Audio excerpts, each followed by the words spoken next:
राहुल शर्मा, आप देख रहे हैं एसपीएन 9 न्यूज। स्वागत है आपका आप सभी का हमारे इस खास प्रोग्राम में। जी हाँ, जैसा कि हम बात कर रहे हैं मध्य प्रदेश उपचुनाव की। जी आपको बता दूं, मध्य प्रदेश के दमोह विधानसभा में जो उपचुनाव है उसको लेकर हम यहाँ पर बात कर रहे हैं। और सबसे बड़ी बात मैं आपको बता दूं, बीजेपी के लिए बहुत बुरी खबर जो है यहाँ से साबित होती हुई नजर आ रही है। बीजेपी को बहुत बड़ा झटका लगता हुआ नजर आ रहा है, क्योंकि अगर मैं बात करूं, बीजेपी के खिलाफ एक ऐसे निर्दलीय प्रत्याशी अब उतर चुके हैं जो बीजेपी के लिए परेशानियां खड़ी कर सकते हैं। जी हाँ, मेरे पास रिपोर्ट है और रिपोर्ट के जरिए आपको समझाऊंगा कि किस तरह से दमोह उपचुनाव में बीजेपी प्रत्याशी राहुल सिंह को अब चप्पलों से डर लगता हुआ नजर आ रहा है। जी हाँ, यानी बीजेपी को अब लग रहा है चप्पल से डर, और ये चप्पल कहीं जो बीजेपी है उस पर भारी ना पड़ जाए मध्य प्रदेश के अंदर, और कहीं ये चप्पल जो है वो शिवराज सरकार के लिए मुश्किलें खड़ी ना कर दे। तो ये सारी बात निकल कर सामने आ रही है। जी हाँ, आपको मैं यहाँ पर बता दूं कि जैसा कि देखने को मिल रहा है कि राहुल सिंह के जो भाई हैं वैभव, उन्होंने निर्दलीय चुनाव लड़ने का फैसला किया है और उनका जो चुनाव चिन्ह है वो चप्पल है। तो ऐसे में जिस तरह से अगर हम यहाँ पर बात करते हैं वैभव की, तो वैभव जो है निर्दलीय चुनाव लड़ रहे हैं, और चुनाव ना सिर्फ वो लड़ रहे हैं बल्कि लोगों से अपील करते हुए नजर आ रहे हैं कि उन्हें ही चुनाव में वोट दिया जाए। आपको बता दूं, वैभव जो है उनकी अच्छी लोकप्रियता भी बताई जा रही है। तो ऐसे में बीजेपी के सामने बहुत बड़ी चुनौती अब चप्पल बन चुका है। चप्पल जो चुनाव चिन्ह है वैभव की राजनीतिक पार्टी का। और आपको बता दूं, इससे जो राहुल है उनके लिए भी परेशानी खड़ी होती हुई नजर आ रही है, क्योंकि राहुल सिंह के खिलाफ उनके ही भाई निर्दलीय चुनाव लड़ रहे हैं। तो ऐसे में जो दमोह उपचुनाव है वहां की अगर हम बात करें तो वहां पर हाल फिलहाल की जिस तरह की स्थितियां बन रही हैं वो ये बताया जा रहा है कि कुल मिलाकर बीजेपी के लिए अब परेशानियां फिर से बढ़ती हुई नजर आ रही है। जिस तरह से राहुल सिंह के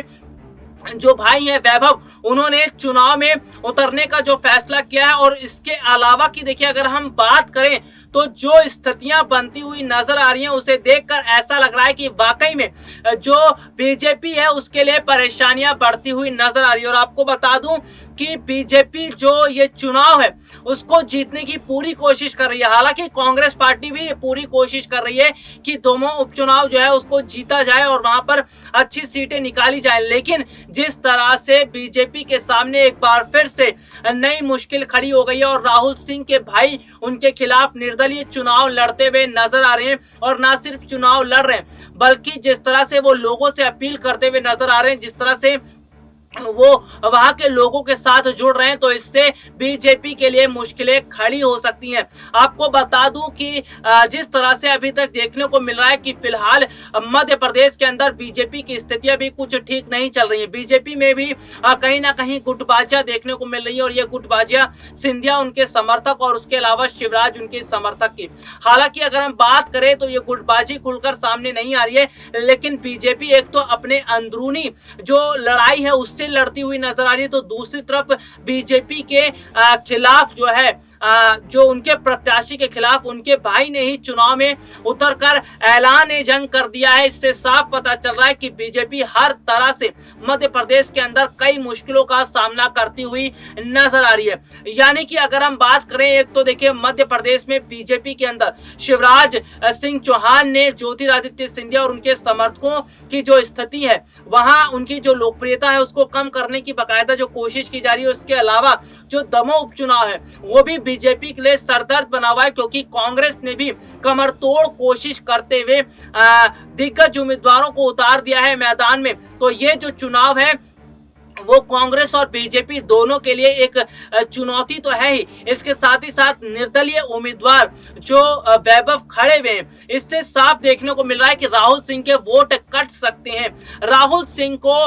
चुनाव में नुकसान का सामना उठाना पड़ सकता है, चुनाव में उन्हें नुकसान हो सकता है, उनके वोट कट सकते हैं, क्योंकि वैभव की अगर हम बात करें तो वो उनकी लोकप्रियता ज्यादा बताई जा रही है। और जिस तरह से अगर वोटर्स की हम बात करें तो वोटर्स जो है वो फिलहाल थोड़े से बढ़ते हुए नजर आ रहे हैं। हालांकि अगर हम बात करें तो कांग्रेस ये पूरी कोशिश कर रही है कि किसान आंदोलन के मुद्दे को उठाकर बाकी अन्य जो मुद्दे हैं, महंगाई, भ्रष्टाचार,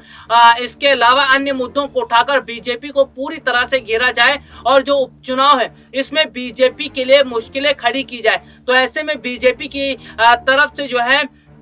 वो मुश्किलें खड़ी होती हुई नजर आ रही हैं। लेकिन अगर मैं कांग्रेस की बात करूं तो कांग्रेस पूरी तरह से मजबूत बनती जा रही है मध्य प्रदेश के अंदर। दिग्विजय सिंह और कमलनाथ बकायदा जिस तरह की रणनीतियां बना रहे हैं और इनके ना सिर्फ चक्रव्यूह में बीजेपी धीरे धीरे फंसती नजर आ रही है, बल्कि बीजेपी के बहुत सारे जो नेता हैं वो कांग्रेस की तरफ झुकते हुए नजर आ रहे हैं। तो ये बहुत बड़ी स्थिति मध्य प्रदेश की, और मध्य प्रदेश में ऐसा लग रहा है कि कहीं दोबारा कांग्रेस पार्टी की स्थिति मजबूत ना हो जाए और कहीं दोबारा से कांग्रेस पार्टी की लहर मध्य प्रदेश के अंदर देखने को ना मिले, क्योंकि दिग्विजय सिंह और कमलनाथ को कम आंकना ये बीजेपी के लिए भारी पड़ सकता है। क्योंकि दिग्विजय और कमलनाथ की अगर हम बात करते हैं तो बहुत जो ये राजनीति की धुरंधर हैं, और जिस तरह से इन्होंने अभी तक जो चुनाव जीतने को लेकर जो रणनीतियां बनाई हैं और जिस तरह से लगातार दिग्विजय और कमलनाथ कांग्रेस की स्थिति को मजबूत कर रहे हैं, तो इससे साफ पता चल रहा है कि एक तरफ वो कांग्रेस की स्थिति मजबूत कर रहे हैं, दूसरी तरफ जो दमोह उपचुनाव है उसमें भी अपने जो ऐसे उम्मीदवारों को उतारा जा रहा है ताकि वो बीजेपी को सीधा सीधा टक्कर दे सके। तो इस वक्त मध्य प्रदेश में भी बीजेपी चौतरफा तरीके से गिरती हुई नजर आ रही है। तो कहीं ना कहीं अगर देखा जाए तो जो माहौल है वो बहुत ज्यादा अलग होता हुआ नजर आ रहा है। दमोह उपचुनाव से पहले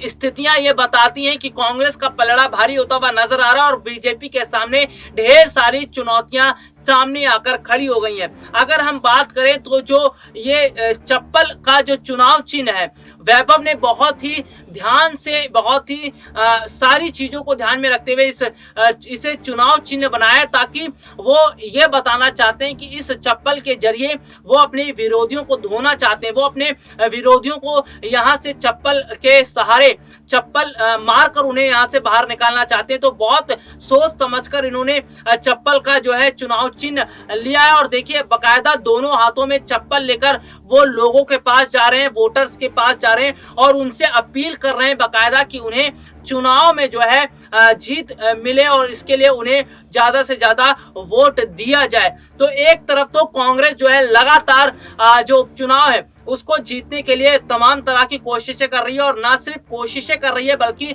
ऐसे प्रत्याशियों को उतारा जा रहा है जो बीजेपी के प्रत्याशी को पूरी तरह से टक्कर दे। तो वहीं निर्दलीय उम्मीदवारों की संख्या बताती है, और निर्दलीय उम्मीदवार जिस तरह से अपनी बात करें स्थितियों की, और जिस तरह से निर्दलीय उम्मीदवार भी कहीं ना कहीं ऐसी मजबूत स्थिति में नजर आ रहे हैं जिससे बीजेपी की मुश्किलें बढ़ती हुई नजर आ रही है। देखिए अगर हम जो ये उपचुनाव उसकी बात करें तो यहाँ पर जिस तरह से देखने को मिल रहा है कि फिलहाल जो निर्दलीय उम्मीदवार खड़े हो रहे हैं, निर्दलीय उम्मीदवारों को भी अच्छा फायदा मिल सकता है, और निर्दलीय उम्मीदवारों को अगर अच्छा फायदा मिलेगा तो इसका मतलब यह है कि मध्य प्रदेश के अंदर जो जनता है वो अब ना कांग्रेस को ना बीजेपी को बल्कि निर्दलीय उम्मीदवारों को ज्यादा पसंद कर रही है। हाल फिलहाल की अगर हम बात करें तो मध्य प्रदेश की जनता भी ये समझ रही है कि बीजेपी के अंदर कहीं ना कहीं जो मुश्किलें देखने को मिल रही हैं, अपनी ही पार्टी के नेताओं के बीच जो जंग देखने को मिल रही है, ये जंग किस तरह से अब बीजेपी के लिए ही मुश्किलें खड़ी करती हुई नजर आ रही है। वैसे आपको बता दूं कि ज्योतिरादित्य सिंधिया की अगर हम बात करें और शिवराज सरकार की बात करें तो शिवराज सिंह और ज्योतिरादित्य सिंधिया जो है वो थोड़े से कई बार आमने सामने आ जाते हैं, कई बार उनके बीच टकरावट की स्थिति देखने को मिलती है, और कई बार तो ऐसा मौका आ जाता है कि जब सिंधिया शिवराज से थोड़ा सा नाराज भी हो जाते हैं। तो अगर देखा जाए तो सिंधिया अपनी ताकत को कम नहीं आंक रहे हैं, क्योंकि सिंधिया और उनके समर्थकों को जो ताकत बीजेपी के अंदर मिली हुई है वो बहुत बड़ी ताकत है, और ऐसे में सिंधिया भी अपनी ताकत का पूरा इस्तेमाल करते हैं शिवराज के खिलाफ। तो यहाँ पर देखने को मिल रहा है कि जिस तरह से बीजेपी के अंदर स्थितियां बनी हुई हैं, लेकिन बीजेपी के सामने चुनौतियां भी बनती हुई नजर आ रही हैं, और कहीं ना कहीं निर्दलीय जो प्रत्याशी उतर रहे हैं और निर्दलीय प्रत्याशी भी बीजेपी के लिए एक चुनौती बनते जा रहे हैं। एक मुश्किलों का सामना यहाँ पर बीजेपी को करना पड़ता हुआ नजर आ रहा है। लेकिन आगे आगे स्थितियों की हम बात करें तो क्या स्थितियां आगे रहेंगी और किस तरह का आगे जो चुनावी माहौल है वो रहेगा, ये सारी जानकारियां मैं अपने दर्शकों को बताऊंगा। लेकिन फिलहाल की अगर हम बात करें तो मध्य प्रदेश की सियासत में भी जरूर कुछ ना कुछ उलटफेर देखने को मिल रहा है और ये उलटफेर बताता है कि मध्य प्रदेश में कांग्रेस अपनी स्थिति मजबूत करने में लगी है, तो वहीं बीजेपी जो है वो कहीं ना कहीं अब मुश्किलों का सामना करती हुई नजर आ रही है। और सबसे बड़ी बात देखिए यहाँ पर यह है कि राहुल सिंह के खिलाफ जो है उनके भाई निर्दलीय चुनाव लड़ रहे हैं, निर्दलीय वो चुनावी जमीन पर उतरे। इसका मतलब यह है कि अब स्थितियां अलग तो हो ही रही हैं, लेकिन निर्दलीय जो प्रत्याशी उतर रहे हैं वो बीजेपी के लिए किसी मुश्किल से कम नहीं लग रहे और किसी बात की जाए तो किसी उनकी परेशानियों से आगे बढ़ते हुए दिखाई दे रहे हैं। लेकिन यहाँ पर बीजेपी की जो मुश्किलें बढ़ रही हैं वो अपने आप में वाकई में चौंकाने वाली बात है। फिलहाल के लिए आज मुझे इजाजत दीजिए, नमस्कार।